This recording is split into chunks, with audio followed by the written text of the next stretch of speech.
Om Sri Ram Jai Ram Jai Jai Ram Om Sri Ram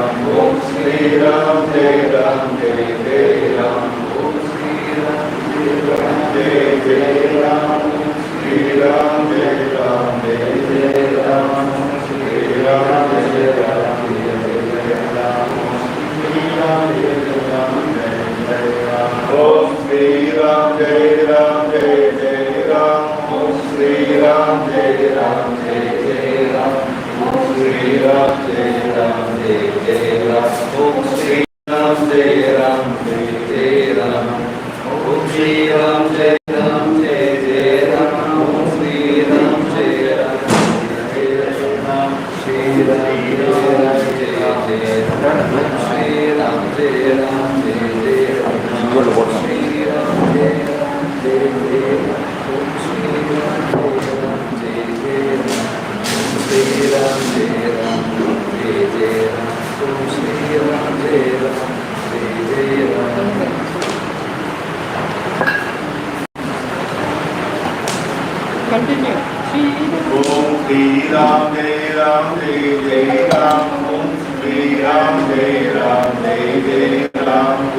Sri Ram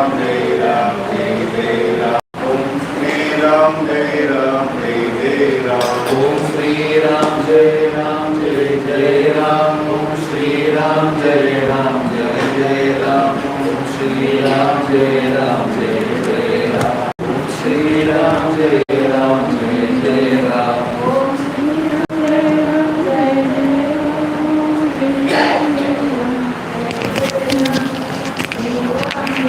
Om Sri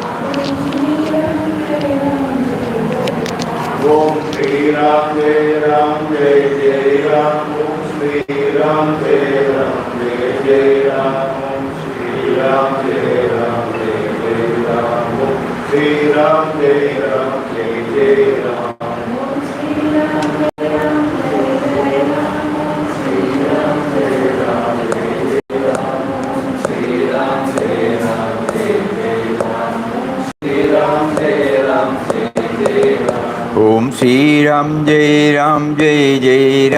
Om Sri Ram Jai Ram Om Sri Ram Jai Ram Jai Jai Ram Om Sri Ram Jai Ram Jai Jai Ram Om Sri Ram Jai Ram Jai Jai Ram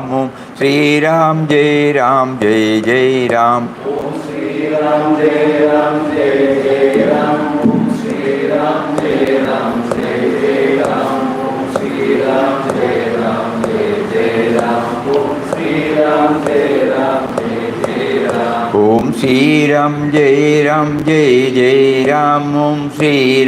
Jai Ram Jai Jai Ram Om Sri Ram Jai Ram Jai Jai Ram Om Sri Ram Jai Ram Jai Jai Ram Om Sri Ram Jai Ram Jai Jai Ram Om Sri Ram Jai Ram Jai Jai Ram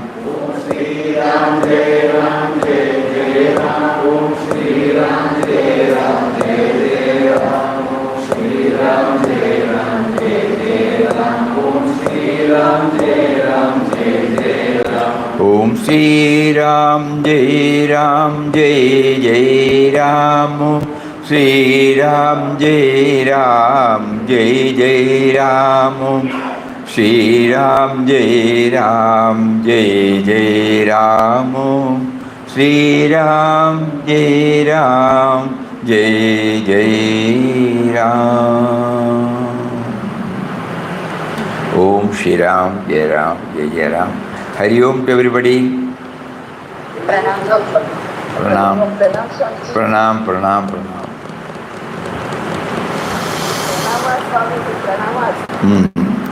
Any shlokas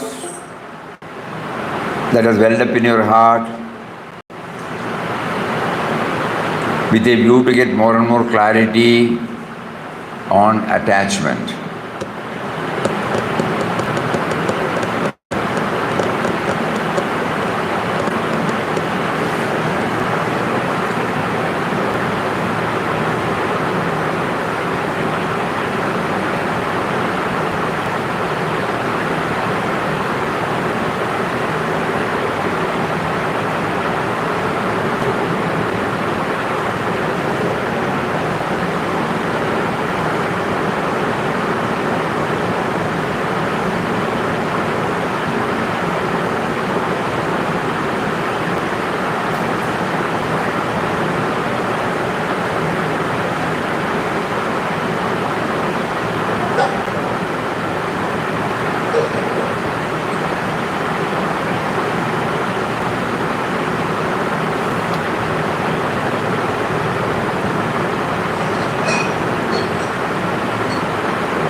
No slokas coming up.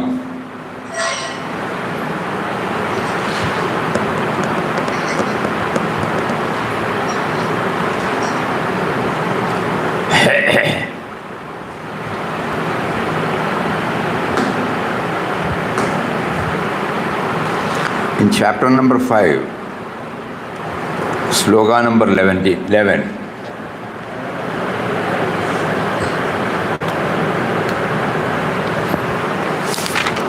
If nobody else is trying to bring it, the incentive for satsang, is getting lost. We have to work out, we have to read out, we have to do.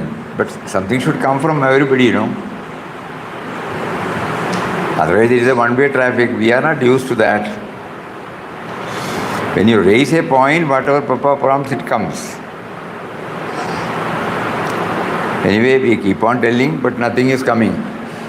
11th sloka, Kayena Manasa Buddhya, Kevalair Indriyairavi, Yogina Karma Guruvandi, Sangam Tyaktva, Atma Shuddhaye. English version. Following the yoga of work, yogis perform action only with body, mind, senses and intellect, forsaking attachment for the purification of the heart. Who is a yogi? Yogi is the one who tries to convert all his thoughts, words and deeds as an offering to him, Yogina Karma Guruvandi. That means now we are doing everything from our individual standpoint. But a yogi is one who does the same work when he attends to the family needs, or when he is involved in household work, or when he goes to the field of profession, or when he is involved in activities on the social basis. Wherever he is not doing it for the family, not for the employer, not for the society, but he is only doing it for God.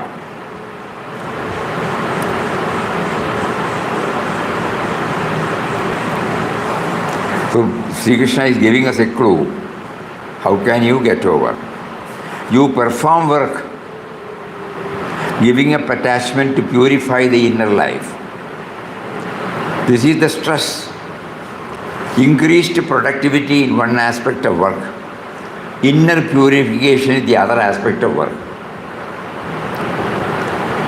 Outer productivity and inner purity.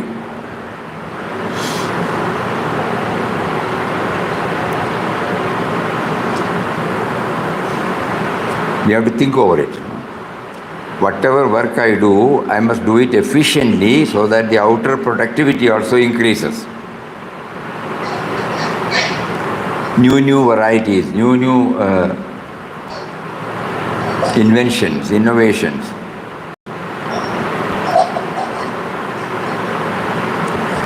To serve him through his creation.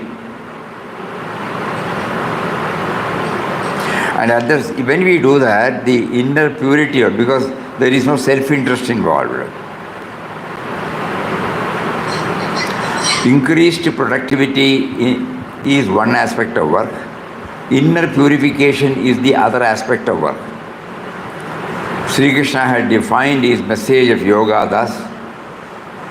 What kind of action? Kayena Manasa Buddhya. By the body, by reason, by exercising reason, by the discriminative faculty, even ordinarily by the senses also, Kevalair Indriyairavi. The object, what is the object? Atma Shuddhaye. To purify the inner life, so that he or she can manifest one's divine nature. Here, as we enter that boat, Papa says, based upon the vision of divinity in everybody. We are coming to the ashram, we have been associating with the ashram, we chant Ram Nam, we try to read Papa's books, we try to bring in our daily life as much as possible. But we would not have had this clarity that even all these things are done for inner purity. Because then only we will be able to feel the presence of divinity. What is the purity? To purify the inner life means to become aware, to become subservient to Him who is inside. Now we are not subservient. Now we feel we are doing it. The me and mine is so dominant in us that we don't actually bring in this dimension in everything. We may know, intellectually we know that. That is why we feel our progress is not still fast. So here he says, Kayena manasa buddhya kevalair indriyairapi yogina karma kuruvandi sangam tyaktva atmashuddhaye. Beautiful. So the objective is to purify the inner life, so that he or she can manifest one's divine nature. That is when Papa says that based upon the vision of divinity. Based upon the vision of divinity means she or he can manifest one's divine nature. The divine nature is always there. Nobody can destroy it. This is the indestructible nature of the human body, human being. That is the most inspiring message of Vedanta. The Atman is always pure, ever free, ever awakened. But in our day-to-day life, we neglect it. We are busy with the sensory world and the sensory reactions. The Atman is always there, neglected all the time. Now no more neglect. I am going to recognize the profound dimension of my personality. This is the constant stress in Vedanta. Even now when I am ignorant of the truth is there. Even when I am ignorant of the life force in me, the life force is there. Even when I am not aware of the awareness or consciousness or awareness is there. These are some of the things we have to keep on telling us, Auto-suggestions.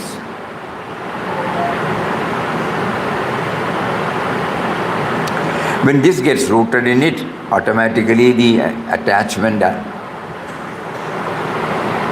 it quits to a very great extent from our life. Sangam tyaktva atmashuddhaye. I am going to recognize this profound dimension of my personality. I never knew that. Now I know that. Now I have to realize. I will do everything which is possible to realize this. Even when I am ignorant of the truth is there. Ignorance does not abolish the truth.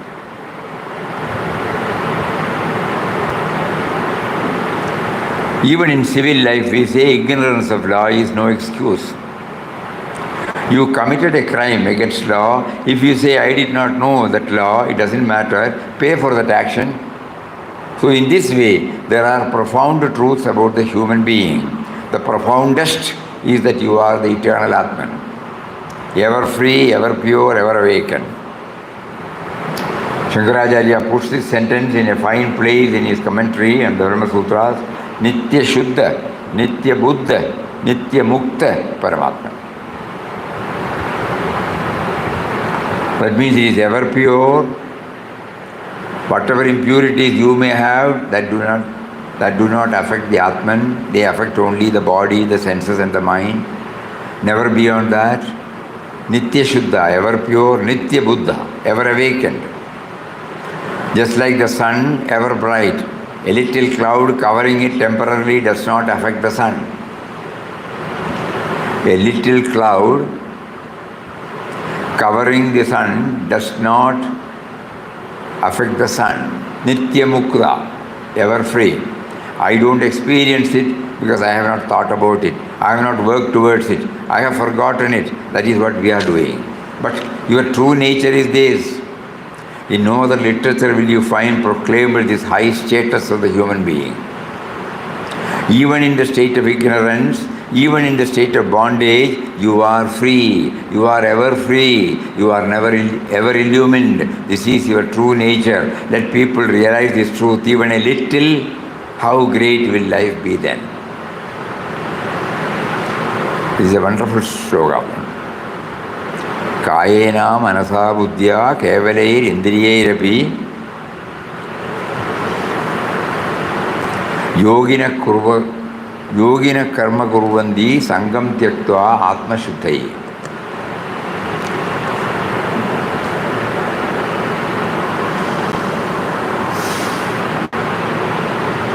Even before the realization of the Atman, every being is Atman, and therefore he or she is one with all. Even before realization of Brahman, you are the Brahman. That is the nature of truth. The Upanishads will constantly say, you are that, Tattvamasi. According to some of the modern scientists as well, this is a profound truth about the human being.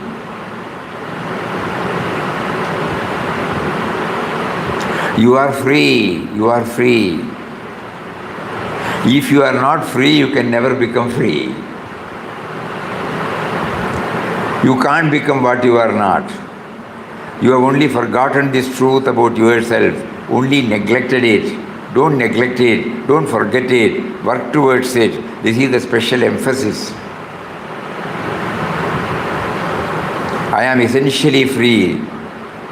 We studied in the last 7 verses of the 3rd chapter, where it was said that evil and sin affect only the body, the senses, the mind, but never the Atman. And so they try to manifest the Atman and overcome the evil that has afflicted your body, mind, senses. That salvation or liberation is built into yourself. You need not depend upon anybody else for it, or go to any faraway heaven to attain it.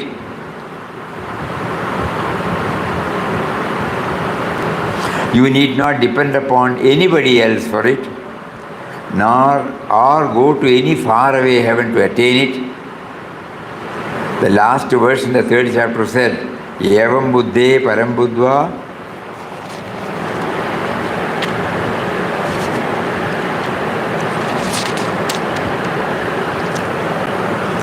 samstabhyat atmanam atmanah jahishatrum mahabaho kamarupam durasadam. Thus realizing the Atman beyond the buddhi and controlling the rest of the body-mind system, overcome this enemy of lust.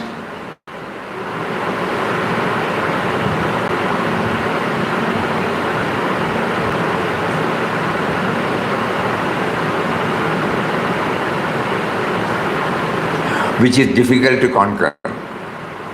This is the great message given in the 3rd chapter to us.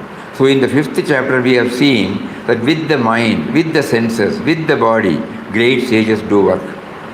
A karma yogi does the work, but he does it to purify oneself so that this Atman can find manifestation. Opaque, translucent and transparent are the covers that are covering us from the Atman. Swami Vivekananda defines religion as the manifestation of the divinity already in the human being. A matchstick contains fire, but touch it, it is cool. Strike it on the matchbox, fire comes out. But the matchstick must be dry. If it be wet, any amount of striking will not bring out the fire. So certain conditions are to be satisfied for the divine to manifest itself.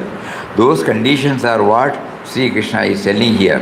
Therefore, it is the privilege of every human being to manifest this divine within. That is the sole purpose of spirituality. Man realizes one's own true nature, manifests it, lives a life based upon that realization. Everything is here and now.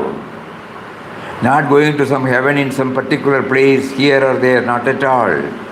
It is all here and now. In this chapter, a few verses later, you will get that word ihaiva. It is attained here itself. We can be more rational. What can be more practical? What can be more universal than this message? Even yesterday, a young man had come. His parents refused to take him back because he married somebody. He needs their help now, but they wouldn't help him. So you can see the result of attachment. Blinding one, narrowing one's area of sympathy. But Sri Krishna teaches only detachment. Love can flow from you when you are truly detached. That lesson we have to learn in a big way. Then everybody becomes free. Nobody is a slave to somebody else. Be free, sangam tyaktva, forsaking attachment. They have to perform actions with the body, the senses, the mind, the buddhi. For what purpose? Atma Shuddhaye, to purify oneself. With this pure mind only can we realize truth. Let us purify our minds. The mind is the only instrument we have to deal with. The mind is the only instrument we have to deal with the world or for dealing with spiritual life. For both. Keep the mind fresh, pure, strong. That is the one great lesson Vedanta emphasizes again and again. I have said before how every day, in every action, in every human situation, we can train this mind to become freer, purer, nobler. That is how life has to be utilized, so that we don't become a squeezed orange at the end of the life. Squeezed orange. We become full, we become fulfilled in the true sense of the term.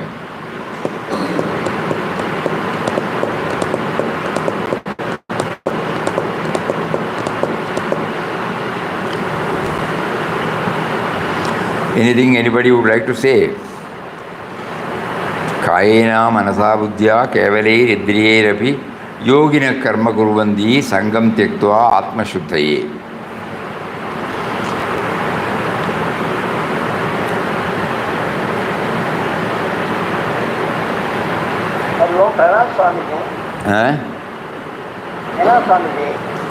Ninth chapter, Swamiji. Ninth chapter, 27th and 28th sloka. 27th and 28th sloka. Yat karoshi yadashnosi yad juhoshi tadasi yad yat tavasyasi gaundeya tat purishat madarpanam.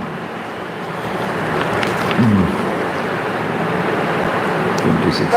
Without expecting any fruit, Swamiji, if I go on doing job, some detachment, Motivate. it is God, it is God, I am doing for God. To God. Everything. Are you this is the sloka? Ninth chapter only, no? 27th and 28th. 27th. Yat karoshi. Lakshmi Narayan garu, Yat Karoshi. Yes, Swamiji.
This is also a wonderful shloka. If we can remember this, it will definitely help us to make our whatever you do, whatever you eat, whatever you offer in sacrifice, whatever you give away, whatever austerities you practice, O son of Kunti, do that as an offering unto me. You have to keep on reading, keep on doing manana, and keep on trying to make it a reality in our life. Even if we succeed once in a day, it will give us a lot of joy.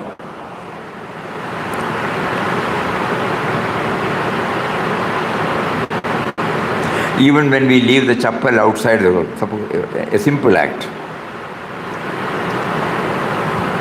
When we walk, you have given me this wonderful opportunity to walk. You have given me the chapel, you have given me the dress, you have given me the alertness, awareness. You have given me the power to hear, the power to enjoy, power to assimilate.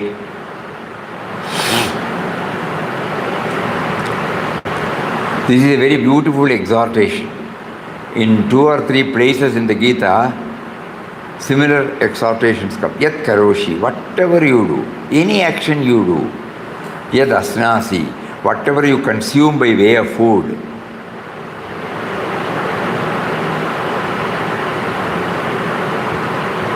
yad juhoshi, whatever you offer as a sacrifice, dadasyat, whatever you give as dana, charity or offering. Yes, tapasyasi, whatever tapas or austerity you perform. Do all these, Kaunteya, madarpanam, as an offering unto me. That is how the whole of life becomes a worship of the divine. Your actions, your human relations, all the worship that you do, everything becomes an offering to the divine. That is Sri Krishna's blessed guidance to the devotees. He will give it to you in a stronger language in the last verse of the 11th chapter, where this message will be conveyed. And Shankaracharya will say, commenting on it, that here you have the essence of the spiritual message of the Gita. Here in the present verse also it is similar. What is the need of all types of showy religion, showy worship? What does it mean, showy worship?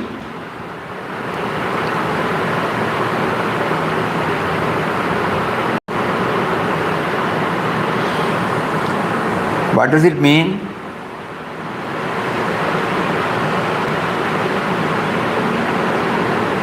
Unknowingly, I compartmentalize my activities, When I go to ashram, when I go to temple, when I go to this and whatever I do, I offer, okay. Then afterwards, I forget.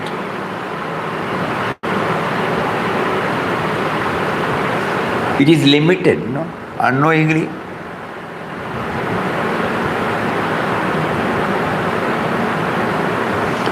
Nowadays, we don't know much. In good old days, when you get a sankalpa to go to Shabarimala, it's a tremendous task.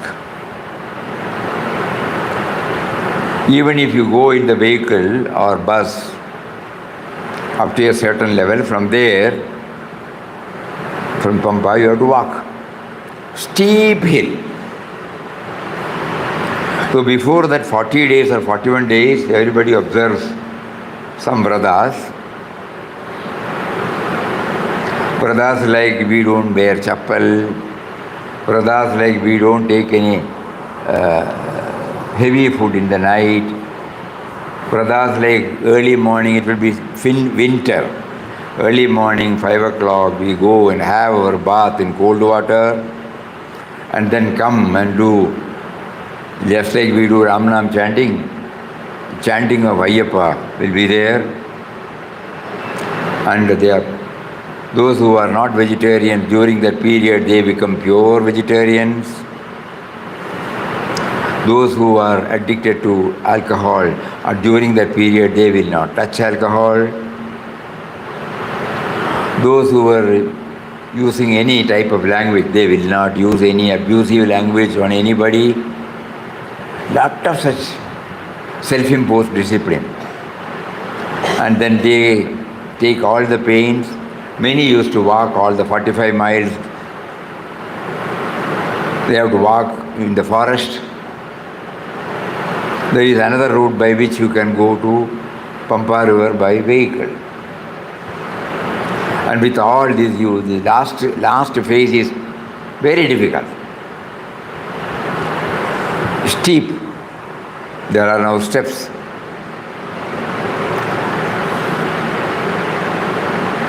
And then when you reach,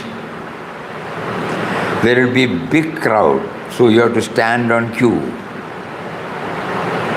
to reach the bottom of the Sanctum Sanctorum. And there are 18 steps. 18 steps above the Sanctum Sanctorum is there. Achha, when you reach the bottom, there is a big board, illuminated board. You know what is that? Tattvamasi. You are that.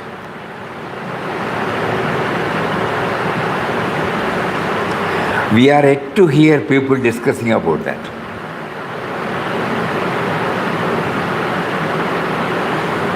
People go every year. Religiously they go back and come back. During that 30 days, 40 days, they are very, very passive, highly sattvic. After that, probably everything gets loosened and they are back to square one. Again, next year they will do that. Not that it will not have any impact. But the Lord prompted them to put that figure, put that board, Tattvamasi, so that one day I will realize, hey, you are seeking Lord Ayyappa, hear me, I am there in you.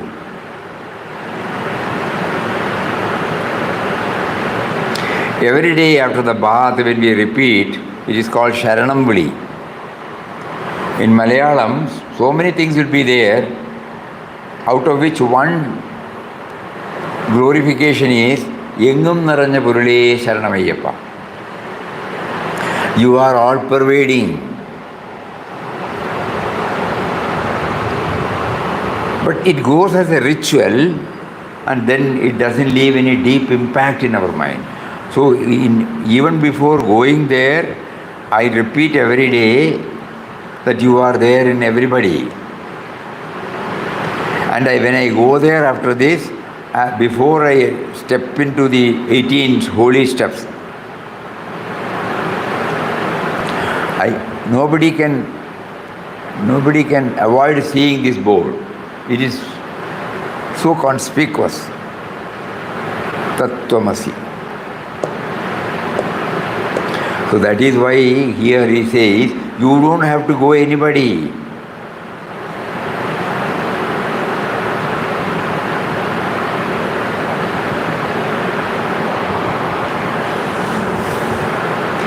So, what is the need of all types of showy religion and worship? True religion and worship is such a simple thing in which the whole of life can become a dedication to the divine.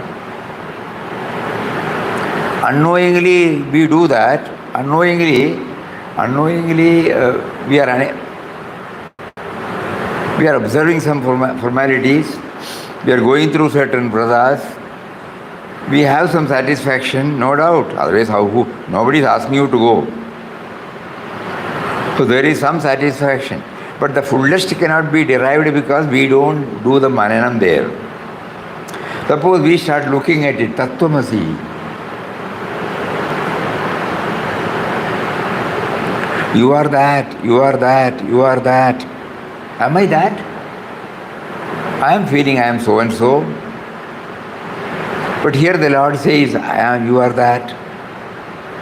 That one who you are seeking, you are that. So, and for that, we don't have to go anywhere.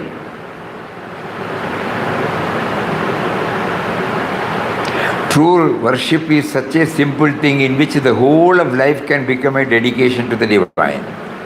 We can live in Him, He will live in us. There you have pure spirituality. This is a wonderful development. When people have pure spirituality, people understand the nature of bhakti, more and more of such people will appear in our society, reducing the current noisy, showy, costly worship. The whole of life becomes religion, as Vivekananda said, as quoted by Sister Nivedita. Life itself is religion.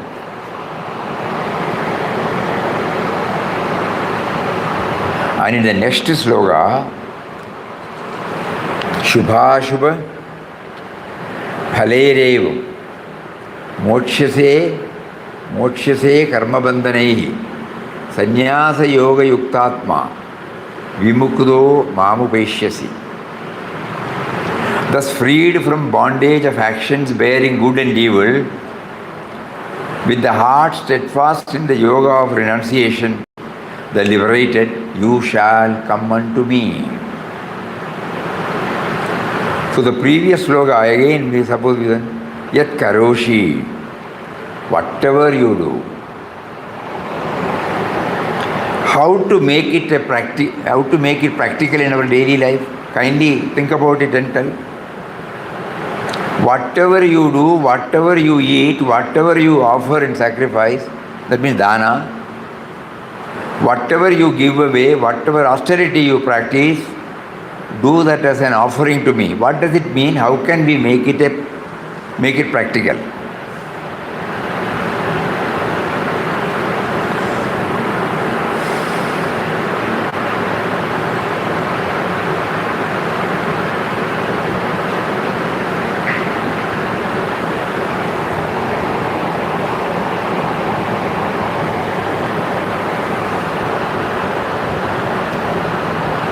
Then only the purpose will be served, of going through this stanza. Otherwise, we will have some academic knowledge. We will. Swami, I am eating food. I am eating food, yes. Yes, I am eating food, I am drinking air. These are not brought by me. God is provided, Swami. God is provided everything. So it is not mine. It is not mine. Something like that. Very good. Nothing. Similarly, whatever we do, He gave us the life, He gave us a sense of individuality, He gave us the know-how, He gave us the field. So that means He provides an opportunity to do this. We need not tom-tom. Somewhere in our heart, if this is there, that is enough. None of these words need come out at all.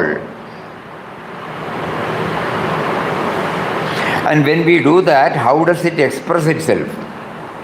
Again, think about it.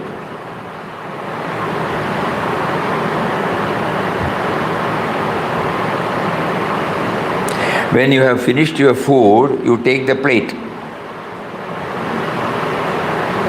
How will we implement this?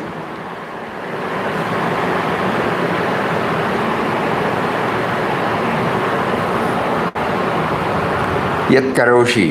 How do I make it? I have eaten.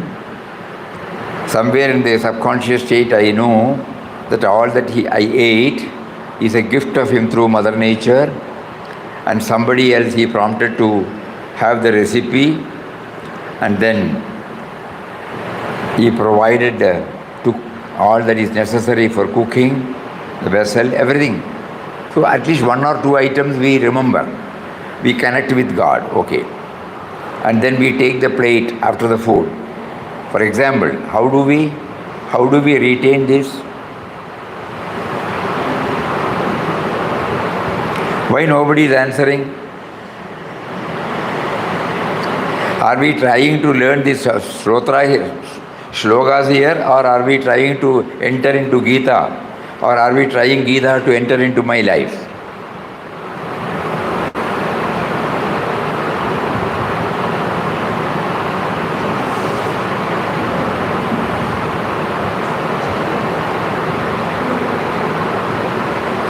After eating, I take the plate. For example, no? Everything we should be able to. So how do I express myself? Huh? Gratitude. Gratitude. Now, what do I do? Those are all at the mental level, no? Yat karoshi, what I do? Huh? Wash it with Wash it attentively with Shraddha. Not simply doing like this. Not in a slipshod, clumsy, irregular, half-hearted way. These are the words of Papa. If you go through Thus Speaks Ramdas, he has beautifully brought out it. It is a great mantra for all of us. Whatever work you do, let it never be in a slipshod, clumsy, half-hearted way. That means perfection should be there. Whether somebody sees it or I did not bother. I take the plate, I wash it. Wash it means clean it. Suppose there is an oily content still remaining. You will again take the soap powder or whatever you are using it and again seeing it there. Your own reflection should be there in the plate. That is the benchmark. That means nothing else is there. And then you wipe it with a dry cloth and put it in its own place. That means a touch of love and a touch of perfection will be there because he has given. So everything will be expressive. This is not a shloka. Whatever we try to do in our puja room, we are trying to extend it to all our activities.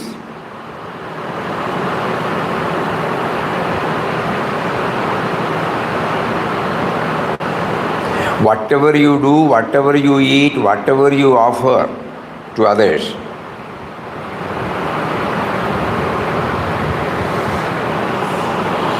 a cat comes or a dog comes, you are giving it. How do you give? Are you just throwing it away or taking that card and showing or putting it in a place?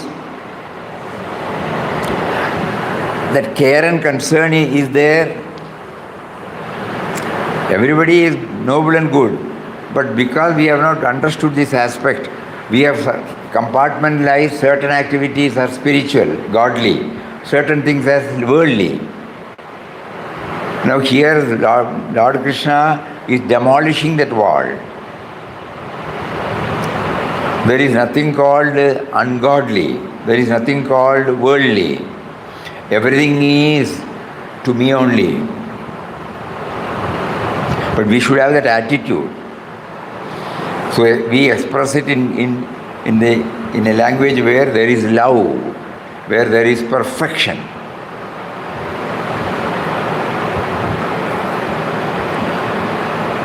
The other day we were quoting, we had a wonderful person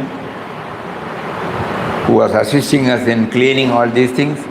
On those days we were not having gas, so we have to cook with the usual oven, firewood oven.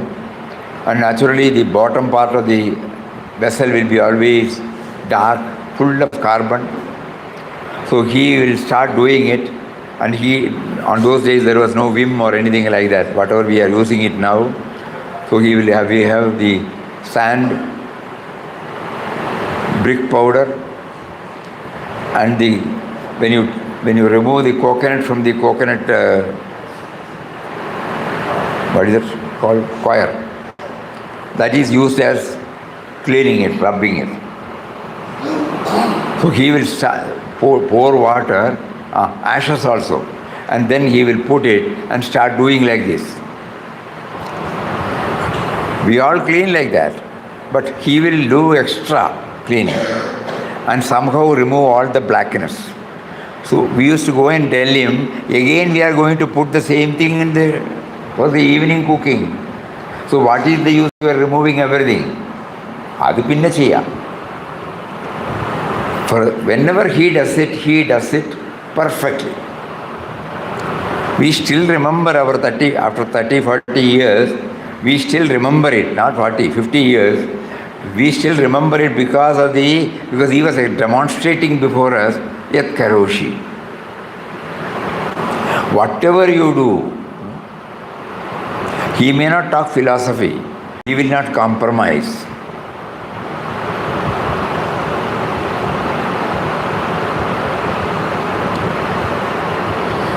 Today when we take up this, we remember that. That means whatever we do it perfectly. As much as possible. Yat karoshi. Yat ashnosi, whatever you eat. Immediately we think about the origin.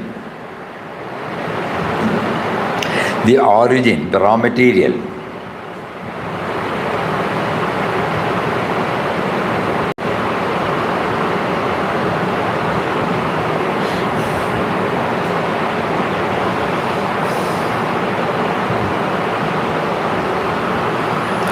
We may not be able to remember this throughout, but at least let us try, in as many actions as possible. That is how we slowly make a beginning. And when we give something to somebody, very important. Otherwise the sense of individuality will feel that it is giving, I am on an upper platform and the receiver is on the lower platform. But whereas I am trying to think that he gave me the wherewithal, he gave me a field. He gave me the motive from within. He motivated me from within. When all these things have taken place, the offering is there. So that the sense of individuality will not arrogate that I am giving. Yat karoshi, yat ashnosi, yat juhoshi, dadasi yat. Yat tapasyasi. If you are in a position to say sit for Ramnam for 2 hours, immediately we should be thankful, Or our Ramnam was inspiring to many people. That means we have applied our heart and soul while chanting Ramnam, not with the intention of pleasing anybody, but that gave us a sense of fulfillment, which in fact has to touch and inspire many other people. So there also you gave me, the vocal cord has to be made perfect, the raga or the tune or the melody should come, I must be able to synchronize it. You facilitated, and today we were able to do that. This is the practical side of this 27th sloka. A wonderful sloka. Spirituality in daily life, Gita in daily life. Atma Shuddhaye, we read out, for purification of our mind. That means we have to bring in this dimension. Yat karoshi, yat ashnosi, yat juhoshi, dadasi yad, yat tavasyasya kaunteya, tat kurusva madarpanam, to me.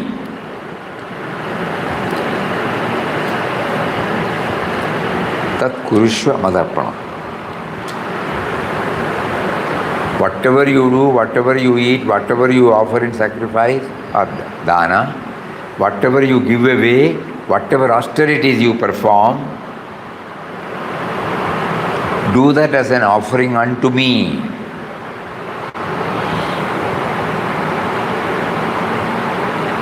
When Padmanabhan Swamiji was there, you remember, he was talking about Martin. You remember?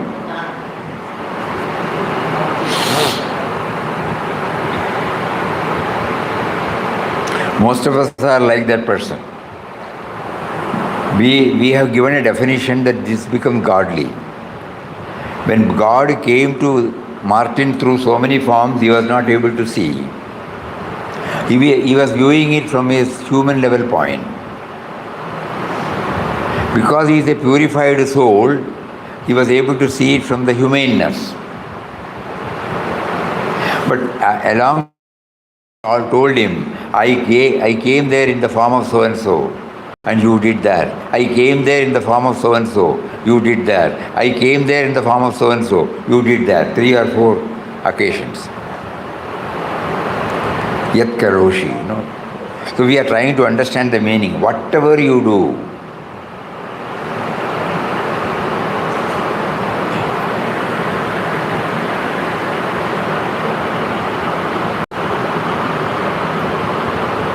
and the next one he says, Shubha Shubha Varerevam Mokshase Karma Bandhanehi Sannyasa Yoga Yuktatma Vimukto Mamu Paishyasi. Thus freed from the bondage of action, bearing good and evil results, actions bearing good and evil results, with a heart steadfast in the yoga of renunciation, you shall come unto me. Thus freed from the bondage of actions bearing good and evil. That means I go beyond that. When you become liberated by following this kind of spiritual practice, you will attain me. How? Sannyasa Yoga Yuktatma. One who is practicing the yoga of sannyas, complete renunciation, and therefore the whole life becomes divinized. Eating, drinking, human relationship, everything becomes divinized. That is the real sannyasa yoga in the path of bhakti. Shubha Shubha Varerevam Mokshase. Mokshase Karma Bandhanehi. By this you become freed from the bondage of karma, which is based on pure and impure results. What kind of bondage? Shubha Ashubha. Sometimes good, sometimes bad. Just living in the house, living in society, and yet you become Sannyasa Yuktatma. Sannyasa Yoga Yuktatma. Because one offers all one's work to the divine. Such a devotee becomes freed and comes to me. So in our daily life, right from the moment we get up till we retire to bed, let this sloka comes back to us. Let the meaning of the sloka, the theme of the sloka come back to us so that we will be able to bring in this dimension in our daily life. 27 and 28. Whether it is Shubha or Ashubham. Not accepting only when there is Shubha.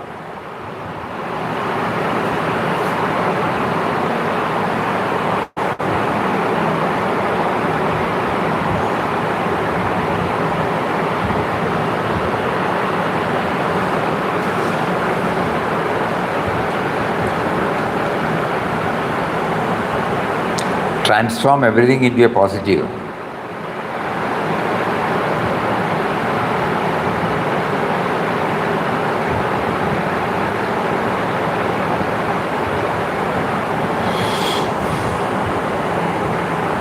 So these 3 slokas today he made us to take up. These are all helping us to bring Gita into our very life. Not for sloka reading, not for memorizing, not for reproducing or repeating it, but to help me purify.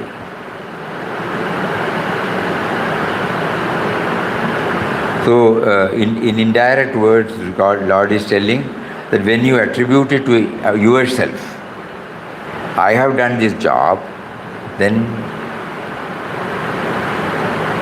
I don't derive the real benefit. But the moment I give the credit to the real owner, I get the fullest benefit. Because behind everything he is there, I fail, I forget, but I can try. Just like we said about the cleaning the plate, cleaning the glass. You have a cup of coffee, Coffee also you remember. And after drinking the coffee, you are washing the glass, keeping it clean. And the process of washing, process of drinking, everywhere you are trying to bring. Then you may forget rest of the year. But at least you have made it beginning. Somewhere to start with. Yes? Swamiji? Hari Om, Hari Om. What was the first shloka, Swamiji? The fourth chapter 9. Fourth chapter, first shloka. Fourth chapter? First shloka, Neelam? First shloka, fourth chapter. The chapter 11th shloka, Swamiji. It doesn't contain anything. Imam vivasvate yogam proktavan aham avyayam vivaswan manave praha manu itshvagu abravit. Is it the same shloka, Neelamji? First one, fourth chapter. Because he says this has been given, you know. This yoga, first I gave it to Lord Surya, and Surya, Manu, who is the son of Surya, to him, and Manu to Ikshvaku. That is all this sloka. This sloka doesn't contain any philosophy. I think something else, not fourth. Neelamji, fourth chapter, first shloka, is it correct? Yes, Swamiji. Yes, Swamiji. Imam vivasvate yogam. But it is... Mataji, the chapter 11th shloka. You please wait, no? One person is starting, and after that we will do. One second. Neelamji is doing this. No, I just wanted to... Because I came in the middle, so that's why I missed the shloka. No, the Swamiji has that the shloka taken was from different chapter. Not Chapter 11th shloka. Okay, we can do 5th chapter 11th shloka. Swarajya Mama wants 5th chapter 11th shloka. That's what we took it up now. That's what we did. Kayena Manasa Buddhya. That is what we said, you know. 5th chapter 11th shloka, already Swamiji has dealt with it. Kayena Manasa Buddhya Kevalair Indriye Ravi Yogina Karma Kurvandi Sangam Tyaktva Atma Shuddhaye. స్వరాజ్యం గారు ఇప్పటి వరకు చెప్పారు కదా స్వామి. హరి ఓం. అమ్మా చెప్పారు కానీ వారి గురించి కొంచెం లేట్గా చేయలేరు కదమ్మా మన సెషన్లో, అందుకే దాని గురించి చెప్పానన్నది అంతే. నీలం గారు అంతే. నీలం గారు కాదండి, స్వరాజ్యం గారు మళ్ళీ అడుగుతున్నారు 5th చాప్టర్లో 11th శ్లోకం. Anyway, don't worry. What is more important is not the sloka. Some theme we should carry today, no? Whatever we do, whatever we eat, whatever we give, offer to others, it should have the stamp of this godliness, God dimension. They are telling, for Neelam they are giving the sloka number, it seems. No, forget about it also. That's all. I just wanted to... Okay. Because what is more important, we are not going by the slokas. We want to have some theme from sloka that will be easy for us to try in our life, so that we ensure that Bhagavad Gita enters into my life. It doesn't remain as a scripture. It doesn't remain as a shloka. It doesn't remain as a theme that is to be only assimilated, but it is a part of my life. So when I do anything, if I can bring this dimension, then it is slowly entering into my life. And that is why he is giving a long rope. Yat karoshi, whatever you do. No specification. When I leave the chapel before coming to this room, if I have that, yeah, correct. When I close this tablet or laptop, when I open the book and close the book, what all you have provided in this form for enabling me to understand not only that you talked to Arjuna 5,000 years ago, but you made it possible for me to read in Malayalam. You brought it out, everything so easy for me to understand. Like that, we try to educate ourselves, train ourselves.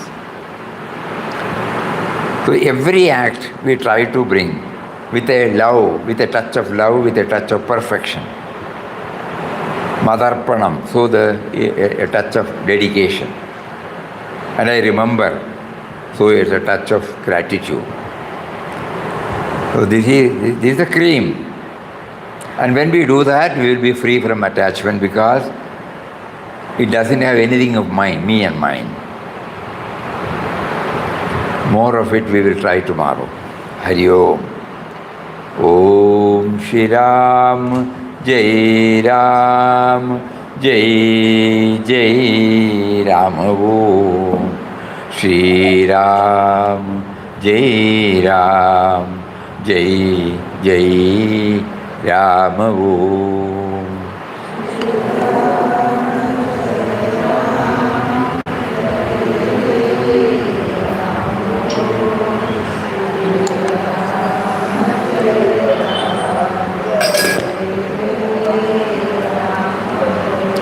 Shri Ram, Jai Ram, Jai Jai Ram. Om.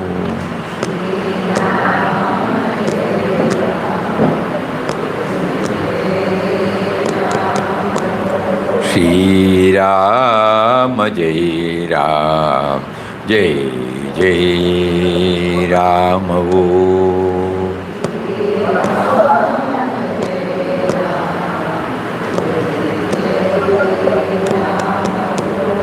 Shri Ram, Jai Ram, Jai Jai Ram.